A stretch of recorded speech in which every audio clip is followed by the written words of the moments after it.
Okay, and we're back for the end of this. I have filled in, I accidentally switched v squared and cosine theta, so I had to make a quick change, but that doesn't matter all that much.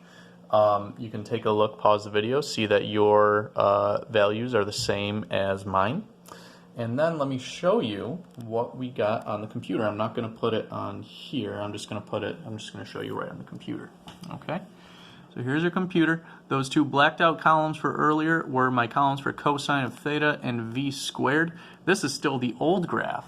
Watch what happens when I show you the new graph. Let me just delete this one, and it should be right under it. There's my graph of v squared versus cosine of theta.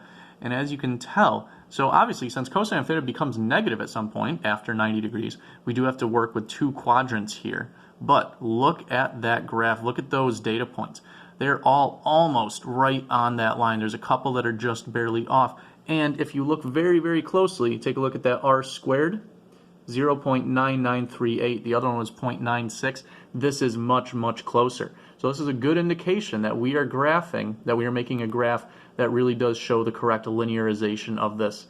Now, the way to tell for sure is to use the slope and, in this case, the y-intercept, negative 289.87 and 292.22.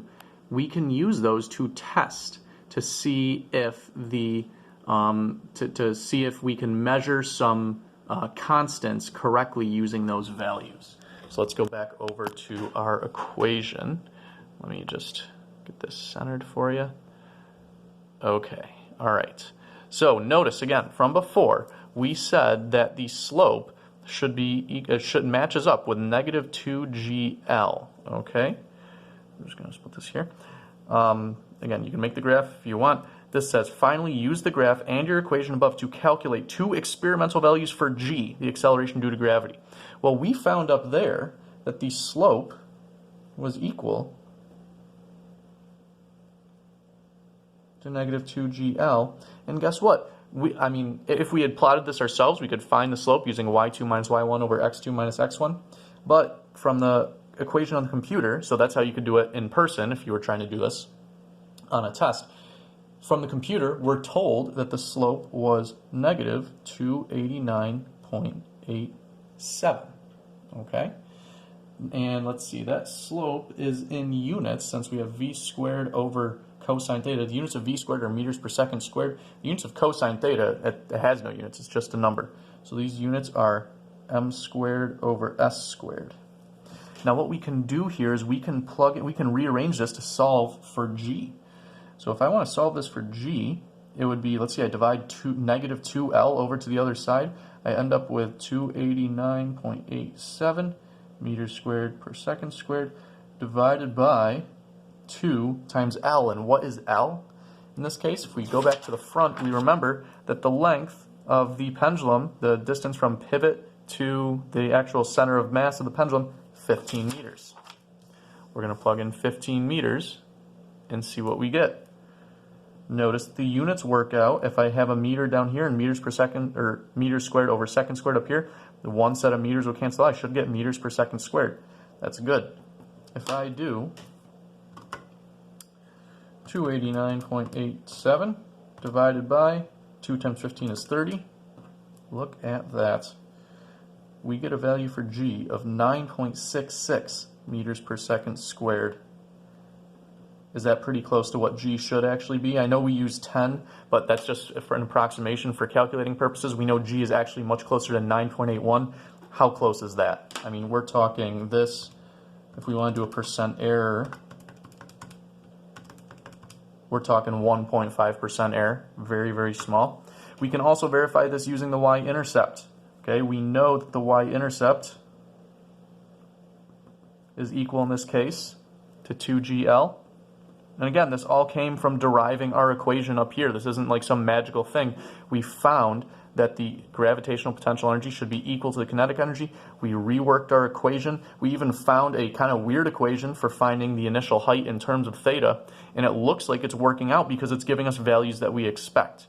So equals 2GL, and the y-intercept from the graph was 292.22. Again, if we want to know the y-intercept, remember that's b let's see, so B, the y-intercept should equal, or no, I'm sorry, we're solving for G, my bad. G should equal the y-intercept of 292.22, once again, that's in meters squared per second squared, divided by 2 times L is 30.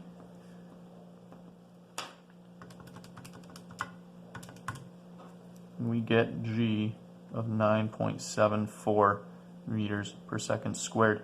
Very similar to what we expect, even closer to what we expect, in fact. I'll do a quick percent error calculation for you. About 0.7% error, okay? So the only reason what we expect, we use both the y-intercept and the slope to find is because G appeared both in our slope part and the y-intercept part. It's not always going to happen. Just so happened that it worked out here. So this is very, very, very, excuse me, very interesting, okay? The fact that we are able to solve for G and get very accurate values proves that this was the right thing to do, that the height is actually given for this situation in terms of theta by L minus L cosine theta, and that our equation that relates V and theta is accurate up here. So ultimately what this has been is another linearization example. Kind of a complex one, but we have it has worked out for us. Again, I'm trying to show you linearization as many times as possible to get you familiar with the process. First, you're going to derive an equation. This just means start with a free body diagram, start with conservation of energy, start with conservation of momentum. Solve for what they're asking you to solve for. They want you to find the relationship between the angular displacement theta and the speed v. So v is our dependent variable. It depends on theta. We want to get v more or less by itself, which we did over here. We rearranged. We had to do a little bit of math to figure that out. Once you've got this equation, okay, you look at the equation, you say, if I were to graph, let's say, v and theta, does it work? We already saw, no, it does not. Instead, look at what that v and that theta are attached to. In other words, the v is squared. That is crucially important. The theta is not just a random theta, it has cosine attached to it. You can't just have cosine of nothing, okay? Cosine has to be attached to an angle. So that theta, when we go to graph it, has to bring along that cosine. Everything else, the slope of a linear graph is a constant, so the slope is made up of constants. The y-intercept is just a point. It is a constant. It's made up of constants, okay? We use the slope and, more rarely, the y-intercept to try to measure things that we can compare to their accepted values, okay? We did this specifically so that we could find the slope and see if, based on when we find the slope, should the value of g and the slope and the length together match up to give us what we expect for g. That is the point of linearization. This is the basis of all, maybe not all, but many, many college physics labs that I did, is deriving some equation to describe a situation and then using that equation and what we measured to predict the value of something, okay? I'm going to stop this video here. Hopefully you've got a little bit more knowledge about linearization at this point. You can go ahead and continue working on those homeworks. You should be working on those homeworks and sending them to me for me to look over.